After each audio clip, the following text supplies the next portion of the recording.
Hi everyone, I'm Celtic Manga, and this is part 3 of my How to Draw Heads tutorial. Today we're going to learn how to draw the 3/4 angle. In the last couple of videos, we did a front-facing angle like this, and a side profile like this.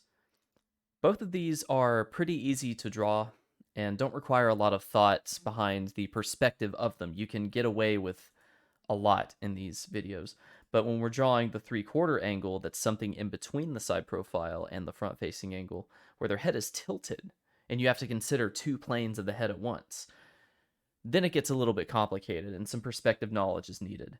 I recommend you watch the first two videos and do these before you do this one, but that's okay. So without further ado, let's go ahead and get started.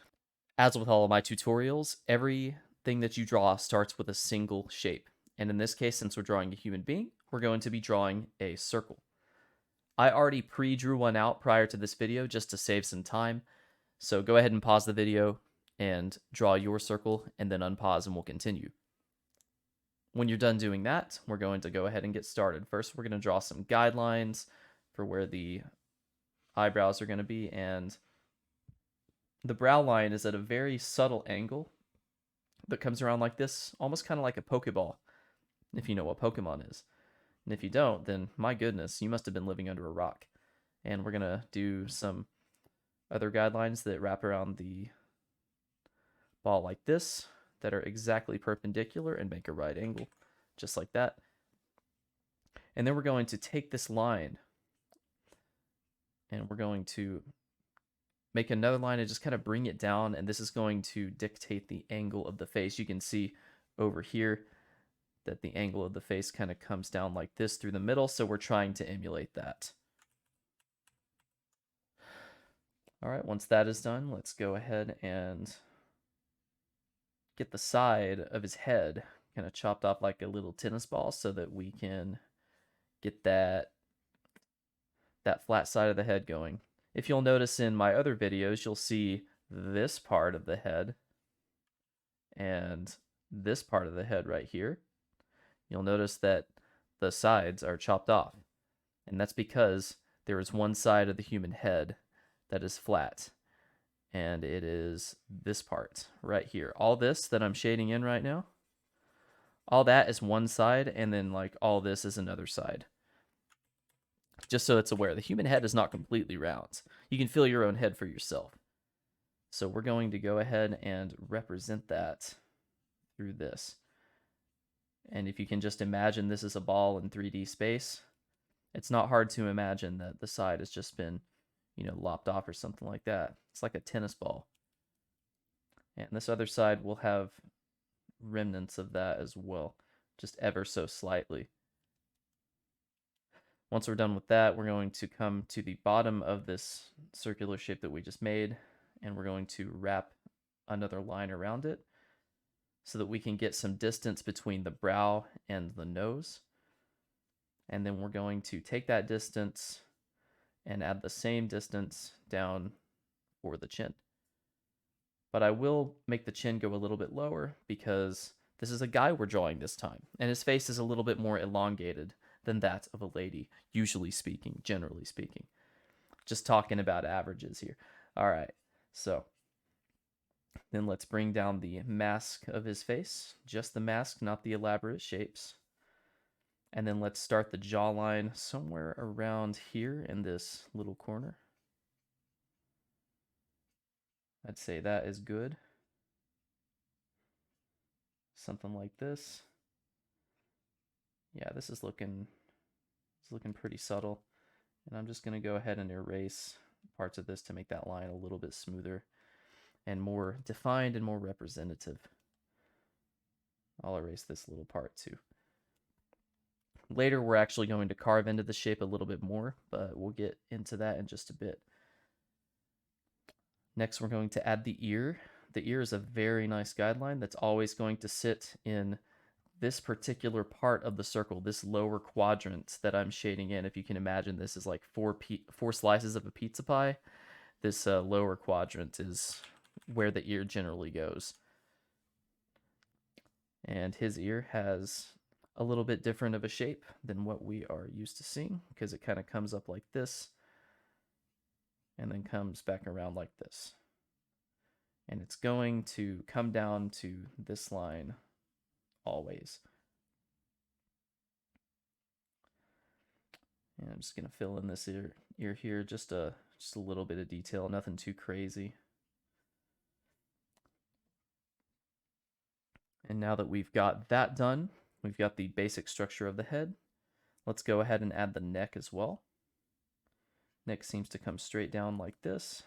And then on this side, it comes down from here, right where the ear seems to start, and then come down like this just a little bit. And we've got a t-shirt separating the neck from everything else. Let's draw some contour lines just to show that this is a three-dimensional kind of a cylinder shape. And a little guideline like that. And now we've got the start of a really nice head. And what we just did here, for those of you that are new to this, I've stated this in my other videos, but this is called the Loomis Method. You would do well to remember that and write it down. This is the Loomis Method of drawing heads, and this is basically how you start anything and draw the head from any angle. By using these principles, you can indeed draw it from just about any angle. And that's what I plan to show in all of these videos. Next, we're going to start constructing the head like this. So I'm going to create a new layer and start drawing over this. That way I can actually, just keep that. Because I got to make a video thumbnail for this, so I might as well. You guys see where I'm going with that, right? Okay, cool. So now what we're going to do, I'm going to lower the opacity of this just a bit so it is not so transparent. And I'm going to create a little trapezoid shape right here that is replicating this shape on this guy's face right here. And this is just going to help us draw the space between the brows, the brow ridge, the nose, absolutely everything. The eyebrows, of course, are just going to be kind of a shape like this. I like to indicate it with a line first to get a feel for where they are. And then draw some little tails like that on the front of them so that I know where to shade them in later. And then after that, I can start carving the face. See this shape right here where it goes in and out and then in again and then out. And see how elaborate that is? Well, I'm going to have to do that on this side too. So this kind of goes in like this, out like this again, and then in and out where the lips are going to be roughly. And we can change this at any time. But I'm just going to try to get the shape roughly decent, and we're also going to draw the nose in. So if you look at the nose as a basic shape, I'm going to draw over this figure just one more time. Basically, we've got this type of structure going on right here where we've got an upside down triangle type of thing. It's almost a four-sided type of shape, but it's also got this thing going on too. Kind of like that. And then there's the bridge of the nose just like that, and the outer part of the nose. So if we take that off, it's kind of hard to see, and I actually didn't really do it that much justice, but I'm gonna do my own way of doing the bridge of the nose real quick. Nose is gonna come out like this. Comes out this way a little bit wider than the other way because of the perspective of the face. What you got to remember here is that this side of the face is going to be narrower than this side of the face. Just so that is clear. It's going to be a lot easier if you think of it that way. And I'm just going to keep the general shape of the nose. I'm not really going to render too much. Maybe the nostrils, and that's it. And then right below the nose, in between this line and the bottom of the chin, is theoretically where the mouth should be, but we want to place it just a bit higher than that. So right around here, kind of like this.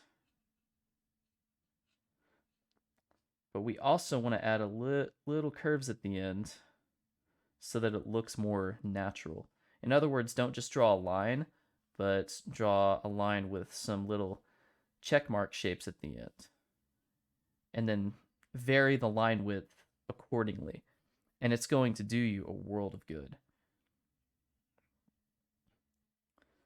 I'm going to try to make it extend all the way over. And then just indicate the lips, really. You don't have to fully render them, but definitely draw some indications, and you'll get it done right in no time. And let's go ahead and flip our canvas real quick just to make sure that everything's looking just fine. And I'm noticing that my nose is just a little bit off, so I'm going to make it a little bit narrower on this side. And I think I'm also going to move it over. I could spend a lot of time erasing and redrawing it, but just in the interest of saving time, I'm going to use the polyline tool and just move it over just a little bit. This is what I do in my actual art tutorials, or my actual art as well. I just like time saving stuff like this. That way I don't have to spend forever in a day resizing and moving stuff around. And, you know, I got to match the lips as well. So if you're working with digital, polyline is really, really good. It's so OP. Like it's just so strong. All right, let's put it back over here. Make sure that it's good to go. We can also widen this just a little bit. I think that is actually good. Something like this. But we need to adjust where the little lines that come from the nose are. But this is starting to look like something really nice. I notice that his lips come in like this and they come out like that just a bit. And we're going to draw that shape that we just mentioned. It's going to go like that. There we go. That's looking a little bit more 3D again because the face is narrow on that side and wide on this side, so we get to see the illusion of depth. And just add some line weight over here. And now we're going to draw what's called the shape of the eye sockets. What I mean by this is instead of drawing the eyes first, we're going to use the eyebrows as a guideline. And we're going to come down like this, down like that, up to the nose, up to the brows, and then like this again. And this is what I call the eye sockets. This really helps you map what the eyes are going to look like and how they're going to be mapped. So I'm going to go ahead and do that. So I'm going to do this. This really helps you see like the three-dimensional volume of the face.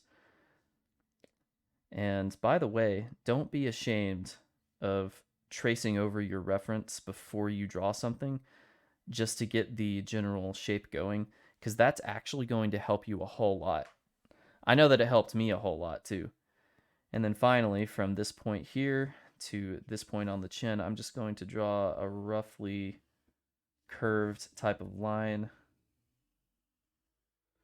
Something like that. And it's going to be my guideline for further defining what parts of the face are what's, just in a geometrical 3D sense. I'm also going to bring the jaw over like this, and I'm going to flip the canvas one more time to make sure it looks good. And hey, what do you know? This is actually looking pretty good. This actually looks pretty awesome. And I'm going to draw over this one more time. Just kind of smooth out these lines and these edges.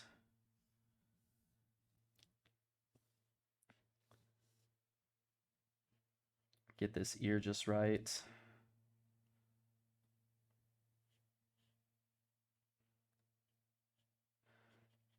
And then render the ear just a little bit, but not too much. The key to making ears look good is less is more. Never draw too much of the ear. And let's take away the sketch. Yeah, look at that. It's looking pretty nice. Okay. I think if I thicken this line just a bit, it'll really smooth out the look. Yeah, that's really good. Okay. And then I'm going to attempt to get the eyes just right. Thing about eyes on the face is if you look at his face right here, this right here, this distance is one eye apart when accounting for perspective. You can almost fit this same eye in here. So it goes without saying that you want to separate, you want to like put little markers to separate where your eyes are coming from. And generally what I like to do is instead of drawing a curve like this, don't do that. What you want to do is draw a line and then another line and then another line and keep them separated. Then you come through and draw a thinner line under that. And then you can draw your iris in like this. And then boom. And that's how you do eyes properly in a simplified but still realistic style. So we're going to go ahead and replicate that over here. Accounting for perspective, again, it's going to be angled just a bit. In fact, I think this eye is just a little further over than I originally planned. It's going to be starting over here.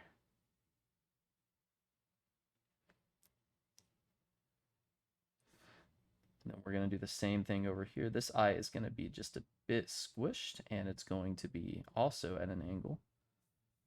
And remember to make the top of the eye line a lot thicker, and just go over it once, and leave the bottom line disconnected and thin. And it's going to get the desired effect that you want. And then you can put in the eyes just like this.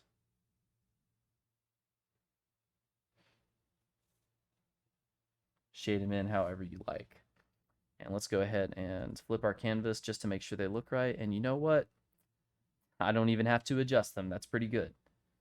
And then after this, we can render in the eyebrows just like this. When I render eyebrows, I like to use lines that are close together like this and make them all go the same direction. And this gives the illusion of, you know, just really, really nice eyebrows. And then I can erase this this little geometric shape finally.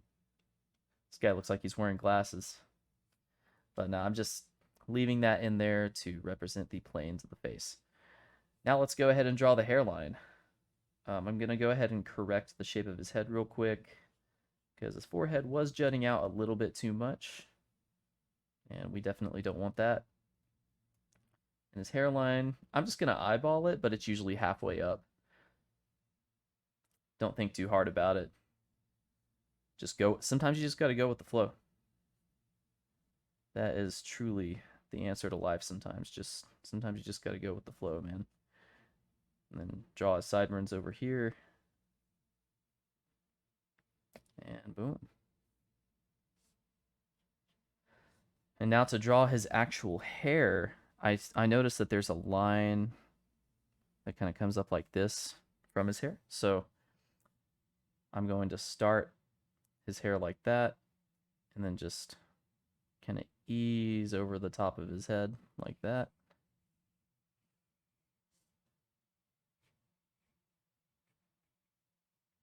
Just move over so I could see more of it. And then boom, it just kind of smooths out. Smooths out like this into the shape of his head because he's got a fade. And we got to represent that. Got to represent that shape correctly. All right. Cool. So, there we go. And remember, if this is turning out badly for you and it's not looking right or it's not looking exactly like you want it to, don't get discouraged. The 3/4 angle is very, very difficult to draw. This is one of the hardest angles, in my opinion, to get down. Even if I'm making it look easy, it is hard. It is very, very, very hard. So don't get too discouraged over it. Shoot, I think we've got ourselves almost a finished drawing here. I mean, that's about all we can do, really. Yeah. And that's it. I'm going to leave the sketch under it, though, just so you all can see the underlying forms. There's a lot more rendering I could do. There's a whole lot more I could do, actually, with absolutely everything. But this is the basic form. I guess I could draw the shoulders come down like this. Yeah. Yeah, we could draw his shoulders like that, and then the inseam of his shirt kind of goes like that. Something like this, right? Yeah, that looks about right. Okay. So now I always like to drag the sketch over the drawing and see how I did. And it's a little more tilted, but if I were to tilt it back over, yeah, pretty accurate. But I also kind of did it in my own style, as always. But that is how you draw the 3/4 angle. And that is what I'm going to leave you with, guys. That's how it's done. Going forward, I'm probably going to make one more video on this. I'm going to show how to draw different angles, but I've also got some bonus content for you guys. I'm going to show you guys my first and second attempt, and boy are they not good. All right, here we go. So here's attempt number 1. Let me just go ahead and make this. See what I mean? Like, look at the difference. Look, what's this? Hold on. Let me erase all this real quick so I can show you guys the thing. Okay. Look at the difference. And let me turn on the sketch.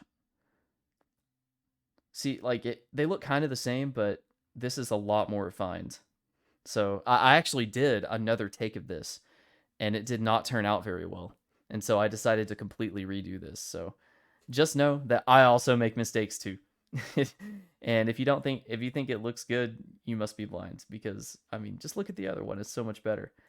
And then this is one I did off stream. I actually think this is the best one I did. But I use my own version of the Loomis method that I call the intuitive Loomis method, where I draw faster and everything like that. And I did this a lot quicker than the other version that I did. However, I still like this last version the best. There's just something about it. I don't know. I think they're both good. But yeah, so I did this multiple times, probably just like you guys might end up doing. And that's how I do it. And just realize that your art might come out differently every time. Anyways, that's all the time I got for today, guys. Hope you guys have learned something. And if you have any questions, put them in the comments so that I can put them in future videos. At any rate, have a good day, guys. This is Celtic Manga, signing out.